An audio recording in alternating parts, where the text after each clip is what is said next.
them Wednesday wisdom. I hope that's not too up myself, but this morning's Wednesday wisdom is a question from Nicola about menopause. And just checking that everything's working here. Yes, it is.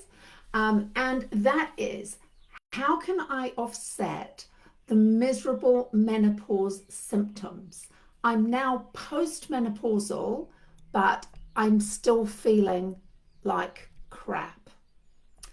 I think that everybody's menopause journey or transition is different. Isn't it so wonderful now that we can talk about it? 16 years ago when I went through menopause, we still weren't really talking about it. And although I was lucky I flew through it physically, mentally, oh my God, I had anxiety, I was depressed, I had temper tantrums, I couldn't cope with stress, and I just thought I had become the bitch from hell. I just thought it was me. I did not know that that was part of the menopause transition, because everything from the change that we have in our body shape going through menopause to brain fog to frozen shoulder to aches and pains, all of that is due to our body losing estrogen. Estrogen affects every single cell in your body. So going through menopause, it's like going through adolescence again, that huge change in hormone levels. So I flew through physically, as I said, mentally not so much. And then about 12 years post-menopause, my body started to fall apart.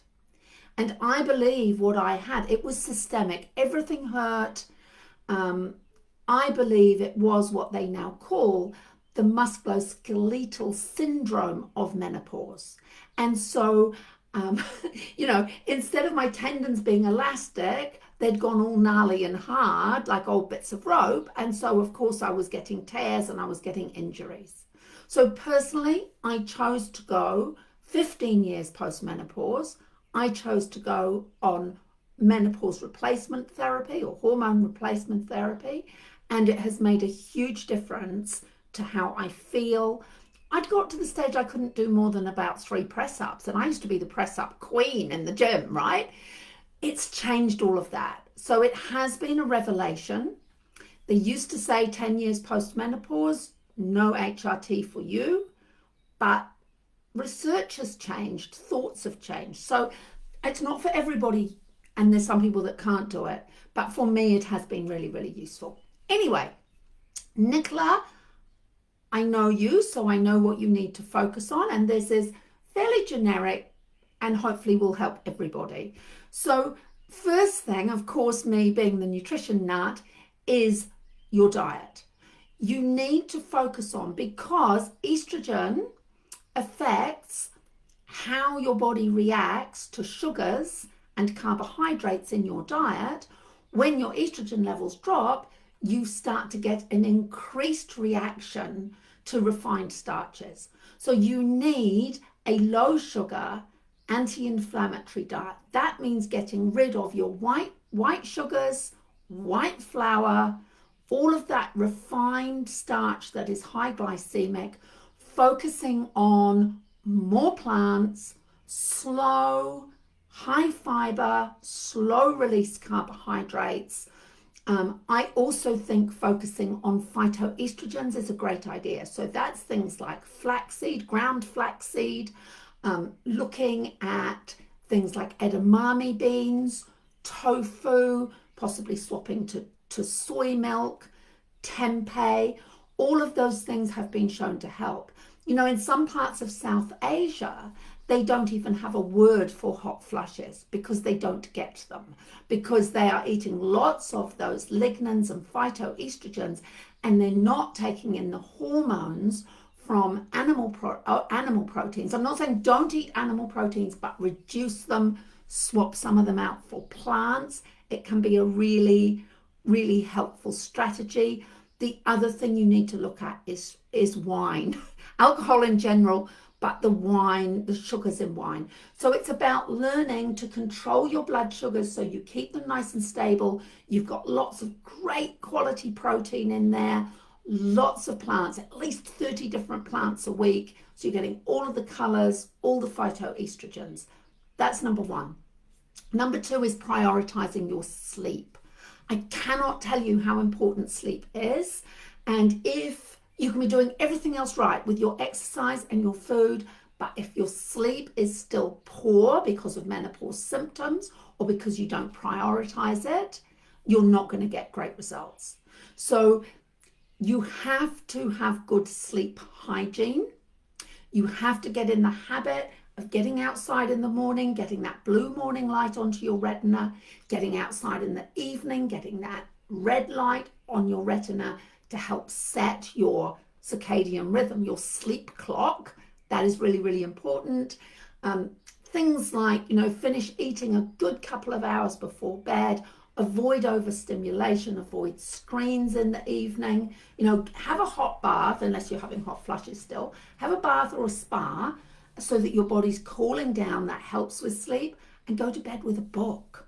So that can be really, that is pivotal. It's really, really important. The other thing is water. So apart from hydration and fat loss, remember your hormones are carried in water. So your sex hormones, so your estrogen, but also your stress hormones like cortisol. So if you're not drinking enough water, it's like you're not diluting them. It's like diluting a cordial, right? So drink plenty of water. Also for your hair, your skin, your nails, your mood, your cravings for sweet stuff, your coping with stress. Being properly hydrated and drinking enough water is paramount.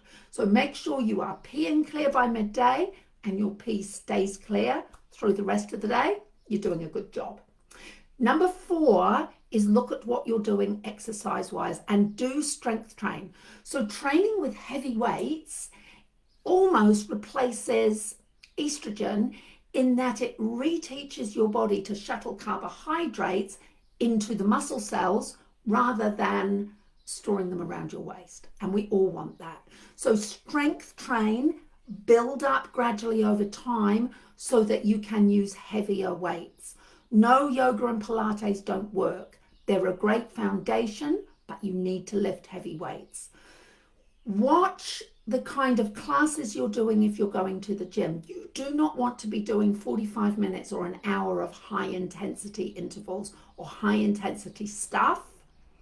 That may produce more cortisol. I have had many women that I have helped by reducing the amount of that high intensity stuff they're doing, increasing their strength training with heavy weights, doing all of their cardio in that kind of slow, steady state zone 2, except for 2 sessions a week of short, high intensity bursts.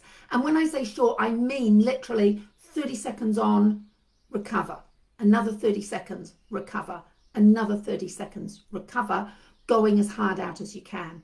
I do mine on the spin bike, and I always notice a change in my body composition if I stop doing them. If I'm away and for any reason I'm not doing them, there's a definite shift. So again, that kind of training, it's a bit like the strength training. It replaces estrogen in that it helps your body shuttle carbohydrate into cells, and we want our bodies to remember that pathway. Should I say shuttle carbohydrate into muscle cells as opposed to fat cells around our waist.